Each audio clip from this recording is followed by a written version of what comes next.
Hai, selamat datang kembali di Lelaki Tidak Bercerita. Kali ini episode ke-21. Iya, benar. Hari ini hari Selasa, teman-teman. Gua ngehnya hari ini hari Senin awalnya, tapi gua baru ingat bahwa kemarin Senin gua nggak masuk kan gara-gara habis kumat parah, jadi nggak bisa masuk hari Senin. Berarti hari ini hari Selasa dan aktivitas hari ini jadi pembicara di salah satu acara aja sih di Banjarmasin. Kebetulan dapat agenda 2 hari, jadi hari ini sama besok itu ngisi materi di salah satu hotel di Banjarmasin. Hari ini nggak ada kegiatan, nggak ada kejadian yang aneh-aneh sih, maksudnya ya udah gitu aja standar, nggak ada yang kayaknya nggak ada yang seru juga buat diceritain karena ya udah jadi narasumber udah gitu aja. Hmm, kita ngebahas apa hari ini ya? Ngebahas soal oh gara-gara kemarin gua yang ngedrop banget,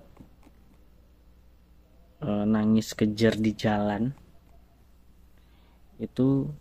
Gue cerita sama teman-teman gue, kebetulan gue punya WO teman-teman, Six Mat Organizer namanya. Jadi ya selain partner kerja mereka juga udah lama temenan sama gue lah, jadi udah sahib banget. Jadi gue cerita juga masalah gue soal gue sering kumat ke mereka, dan mereka juga ternyata sering mengalami hal yang sama. Maksudnya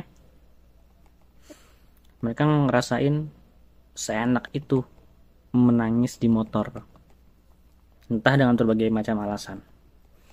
Kalau gue kan maksudnya kadang bisa kumat sendiri gitu kan, tapi kalau mereka mungkin lebih spesifik ya, maksudnya alasan nangisnya. Dan ya mereka mengakui bahwa memang selega itu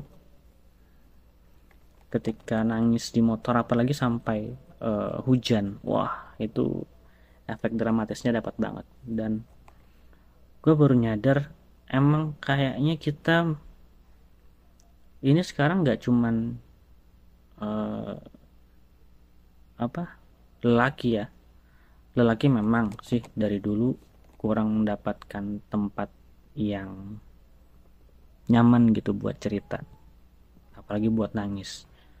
Toh sepertinya juga para perempuan ada beberapa yang mengalami kesulitan yang sama gitu. Jadi apalagi mungkin anak tertua ya, anak tertua cewek atau anak tunggal cewek itu kurang apa ya, kurang bisa mendapatkan tempat yang nyaman untuk menangis dan bercerita. Ya ujung-ujungnya hanya ditangisi sendiri dan dipendam sendiri dan mencoba untuk bangkit sendiri. Karena emang ketika kita bercerita kepada orang lain yang apa ya, kita sebenarnya nggak ngarepin solusi apa-apa dari mereka, cuman ketika kita cerita nggak tahu kenapa itu malah jatuhnya jadi adu nasib, atau dia sok-sok nasehatin gitu. Dan semuanya itu apa ya, apa lariinnya itu ke agama.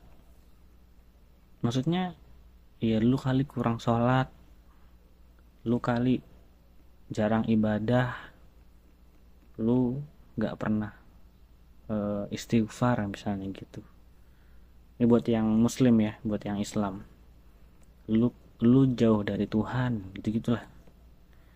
Maksudnya itu mungkin bisa jadi salah satu faktor yang juga berpengaruh, tapi maksudnya itu ketika kita pengen cerita, bisa nggak sih dengerin dulu aja gitu maksudnya. dengerin dulu aja. Kita nggak minta solusi dari kalian kok, maksudnya kita milih lu sebagai tempat buat cerita karena kita sedikit banyak yakin bahwa lu bisa jadi tempat yang enak buat cerita. Garis bawahin, tempat yang enak buat cerita, bukan karena lu solutif, bukan. Jadi ya udah dengerin aja. Kecuali setelah di akhir gua nanya, menurut lu gua harus gimana ya? Nah, itu lu baru bisa kasih insight-insight yang nggak ngejudge juga. Paham nggak sih maksudnya?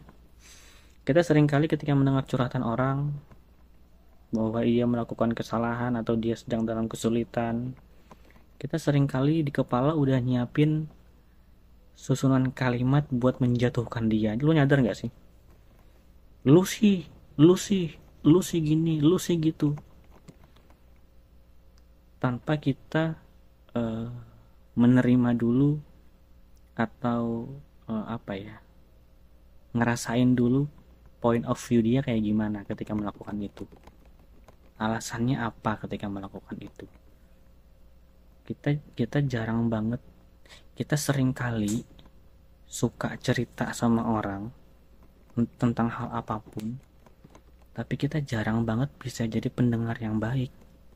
Karena pendengar yang baik itu nggak cuman ya lu nyediain telinga dan waktu lu buat mendengarkan dia, tapi juga bener-bener bisa jadi tempat yang nyaman buat cerita, nggak ngejudge di awal. Tanpa mendengar keseluruhan cerita, lu berempati dengan apa yang dia rasakan. Dan serius deh, kita nggak, buat kita-kita yang bermasalah ya secara mental, kita nggak nanya solusi kok. Kita nggak selalu nanya solusi kok ke kalian. Kita cuman pengen menyalurkan apa yang kita rasakan, biar apa yang saat ini kayak banyak banget di kepala kita itu agak berkurang. Meskipun kita nggak tahu juga gimana cara menyelesaikannya, belum dapat solusinya nih, tapi ya udah aja gitu. That's why mungkin lelaki tidak bercerita ya, karena ketika lelaki bercerita itu seperti yang gue bilang mungkin di video sebelumnya, yang ujung-ujungnya mungkin nangis itu malah jadi tanda kelemahan. Lu kok cowok bimbangan gitu, lu kok cowok gak bisa nyari solusi lah. Ya maksudnya iya kita nyari, cuman belum nemu aja gitu maksudnya. Jadi banyak banget dari kita itu si tukang cerita, tapi sedikit dari kita itu yang bisa jadi pendengar yang baik. Jadi buat kamu-kamu yang mungkin biasanya jadi tempat curhat orang-orang, itu bisa jadi karena lu emang bener-bener bisa jadi tempat yang nyaman buat dicurhatin. Dan bersyukurlah karena kamu punya kemampuan itu, karena tidak semua orang punya kemampuan untuk mendengar dengan baik. Yang ada sukanya ngejudge tanpa pengen mencari tahu sisi cerita keseluruhannya gimana gitu.